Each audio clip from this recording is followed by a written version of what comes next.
What up, Clipper Nation? It is your boy Clips from the Follow Through with Clips and Drew NBA podcast, and this is Fully Loaded Clips, your 2022-2023 Diary of the Clippers NBA season, and this is diary entry number 3.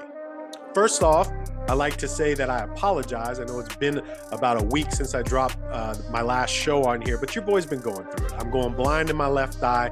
Something has been so wrong with my back. Doctor said I need a backiotomy. I've been in and out of doctors' offices. I'm basically with Kawhi Leonard on load management. But you know what? The show must go on. And unlike my first 2 episodes on here that were pretty negative, this one's going to be positive. I'm looking at the glass half full right now. I think we're turning a corner. The boys look like they're finally gelling. We're getting a little better shooting. Our bench is looking better. We have taken a couple L's this past week and a half, Utah, Brooklyn, and then, Dallas last night, which we'll talk about in a second. But I was okay with both those first 2 losses. I thought the Utah game, we played really well. You just lose. It happens. That Brooklyn game, weird game to start. Paul was, out of rhythm. There's a lot of whistles early, and it's a freaking day game. We suck at day games. I wish we could get rid of day games altogether, but that's not going to happen. We got to figure out day games. Now, last night against Dallas, against Luka, who I think hates us, basically. Let's just be real here. Luka likes to beat us. This is kind of a rivalry based on what happened in the bubble with Marcus Morris and him. There's some real beef. And we came out in that game last night. That first half was tragic, borderline pathetic. Reminded me a lot of that OKC game where we just got waxed. And I was concerned. I was definitely concerned going into halftime, like, damn, they're about to smoke us. And then for whatever reason, we come out of the locker room hot as fish grease, like crazy. Our bench comes out and drops 51 points. We come back from a 25-point deficit. I think we had 32 points in the first half, and we have 33 in the third quarter. We came out firing. Our defense was great. Our bench was great. Nico was great. And I thought we were going to pull it out there at the end. We should have. I think it was the careless turnovers. I think we had 21 turnovers. Paul George had 10 of them. 3 very important ones in the fourth quarter. But I think it's because Paul George and I think Paul, Wall, Reggie, these guys played the whole second half or the whole third quarter. Paul played the whole second half. I think he's tired, especially on a back-to-back. Some of those turnovers were careless, and I think it's just because he was winded and whatnot. We didn't get much from Reggie again. We didn't get much from Zubac, which is the first time in a little while that we haven't seen Zub really produce.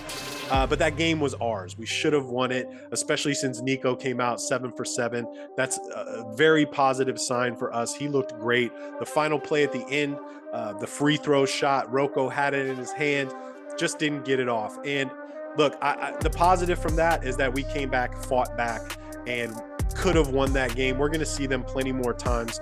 But I think what we need to be doing is stop focusing on Luka so much, stop doubling Luka so much, and focus on these other guys. DFS, Dorian Finney-Smith, Reggie Bullock, Maxi Kleber, Tim Hardaway Jr., all these guys can really shoot the basketball, and I'm hoping that the next time we see them, and when we see them in the playoffs, that we're going to guard them, focus on them way more than Luka. Luka's going to get his buckets. We all know this. He's doing it at a crazy rate right now against everybody in the NBA. It doesn't matter who it is.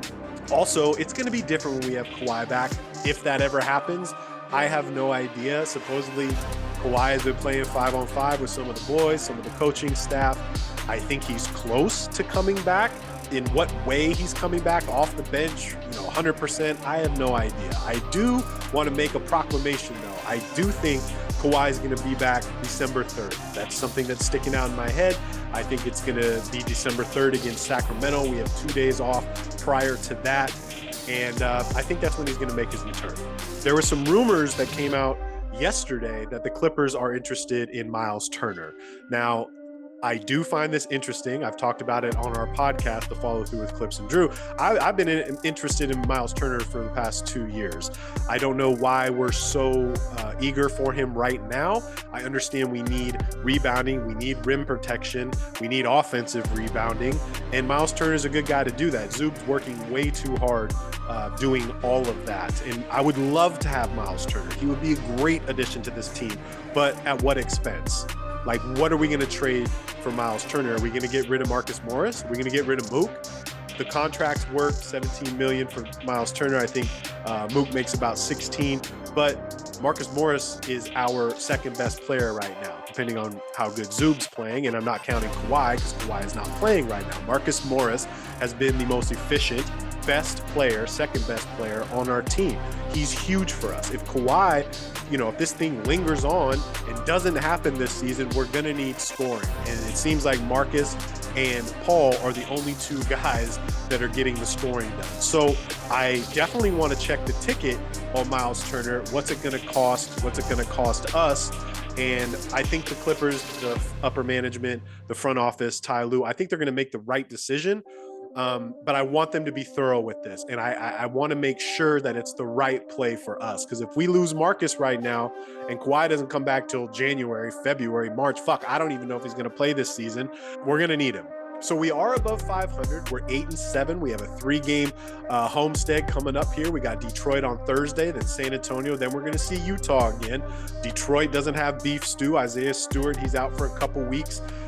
We're back home, so I'm hoping that we can get these 3 wins, which will put us back on top, get us a few games above 500.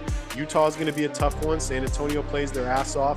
Detroit has been playing horrible, but they're due for a win too. So I'm hoping that coming home is going to bring us a little more energy. We're going to get some more reps for the boys. The bench, hopefully T-Man and Reggie. I'm still concerned about Reggie. Is anybody else concerned about Reggie?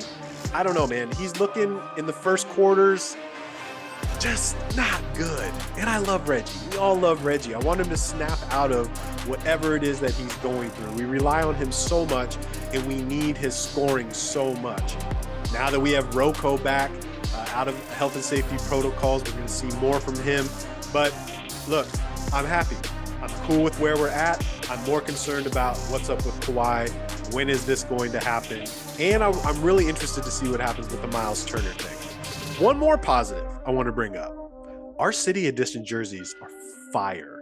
I love how we incorporated the Drew League into our jerseys. The Drew League, it's their 50th year anniversary. The Drew League is so important to Los Angeles basketball. It's the heartbeat of Los Angeles basketball during the summer. It means a lot to athletes and basketball players in Los Angeles. I love what we're doing with that, especially the mantra of no excuse, just produce. That is and should be the Clipper mantra. I know we go by next man up, but no excuse, just produce. I love it. Now, I do wish at some point, I don't understand why we don't have a red jersey. Like, we got 15 black jerseys, but we don't have one red jersey. There are some OG Clipper fans that would really enjoy the simple Clipper jersey. Just wear it a couple times a year. It's fire. It's red. Those are our colors. Against Utah at home last week, I loved how the boys were rocking the red headbands. PG rocked his red PGs. They had the tights on that were red, and it looked great. Can we just get a little red, front office? Make this happen. Give us what we want. So we got 3 games at home. I want to get these 3 games, put us back on top. We'll be back next week. We're going to have some more positive shows. I want to keep these as positive as possible. Leave a comment. Let me know what you're thinking. Do you want Miles Turner? Who would you trade for Miles Turner? Is Miles Turner the solution, the answer to us winning a championship? I don't know. Leave a comment, review, subscribe. If you love the NBA, listen to the podcast, The Follow Through with Clips and Drew, available on basketballnews.com and wherever you listen to your podcast. Clipper Nation. Way to close out in the fourth. Hell of a fourth. Family on 3. 1, 2, 3. Family.